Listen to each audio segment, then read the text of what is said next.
You keep saying you don't have time, but that's not actually true. You had time to check your phone 37 times today. You had time to open Instagram, close it, then open YouTube without even thinking. And the scary part? You barely remember doing any of it. That's the part nobody wants to admit. Your attention isn't disappearing all at once. It's leaking, quietly, constantly. A minute here, 3 minutes there. A quick break that turns into 45. And by the end of the day, you feel weirdly exhausted, despite not doing much that mattered. You know that feeling. Laptop open, 5 tabs running. One task half started. Phone face down, next to you, until it buzzes. Then suddenly you're reading something about a celebrity breakup, AI doom, productivity hacks, or some random guy explaining why cold showers changed his life. And somewhere in the background, a thought keeps whispering, I need to get my life together. But you don't move. Not because you're lazy. That explanation is too shallow. Lazy people don't feel guilty all the time.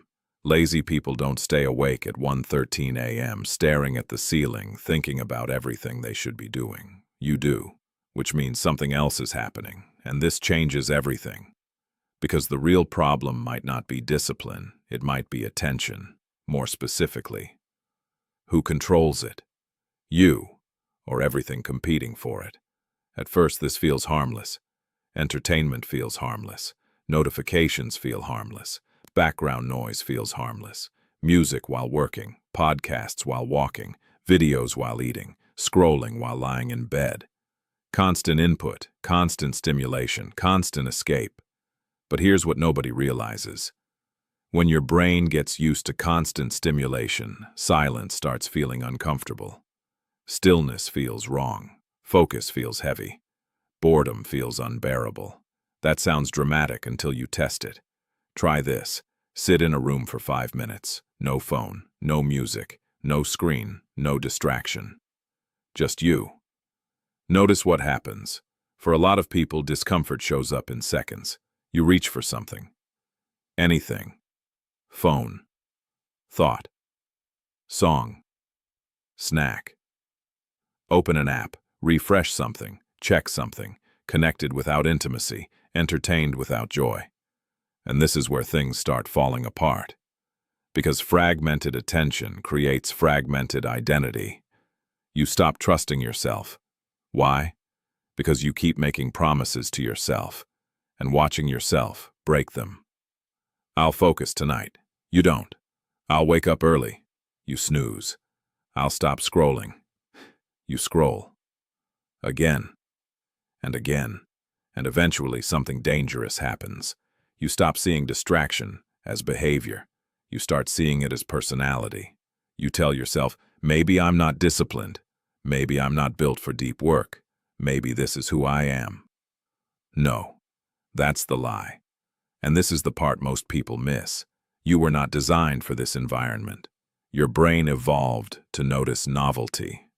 Movement, alerts, changes, possible rewards, possible threats. In other words, exactly what modern technology weaponizes. Every notification says, look here. Every algorithm asks, stay longer. Every app is fighting for one thing, your attention. Because attention is currency now. The longer they hold it, the more they win. And if you think you're immune because you're smart, that's cute. A lot of smart people are trapped. Intelligence doesn't protect attention. Awareness doesn't automatically change behavior. You can fully understand what's happening and still reach for your phone during uncomfortable silence, because this isn't only technological, it's emotional. That's when the real problem begins. Sometimes you're not chasing stimulation. You're avoiding something. Stress, loneliness, uncertainty, shame. That task you've been avoiding for 6 days. That conversation you don't want to have. That decision you keep postponing. Distraction helps because it numbs awareness. Temporarily, that's why entertainment feels so powerful. Not because it always gives pleasure, because it gives relief. And relief can become addictive fast, especially when real life feels heavy. You don't always scroll because you want dopamine. Sometimes You scroll because you don't want to feel. And that realization changes everything. Because now the question isn't, why can't I focus? The deeper question is, what am I trying not to feel when silence arrives? Here's the strange part. Most people think reclaiming attention means becoming more strict, more rules, more discipline, more productivity systems, delete apps, wake up at 5 a.m., block websites, track every minute. Sometimes those help, but if you miss the deeper issue, you'll rebuild the same prison with prettier walls. Because this was never only about screens, it's about your relationship with discomfort. Read that carefully. Your attention goes wherever discomfort feels smallest. That's why you procrastinate. Not because you're broken. Because one option feels emotionally heavier. Answering that email feels heavy. Starting the workout feels heavy. Opening the blank document feels heavy. Sitting in silence feels heavy. So your brain does what brains do. It minimizes immediate discomfort. Fast, efficiently, automatically. And that's where your life quietly gets shaped. Not by major decisions, by micro escapes, tiny avoidance, tiny delays, tiny I'll do it later moments.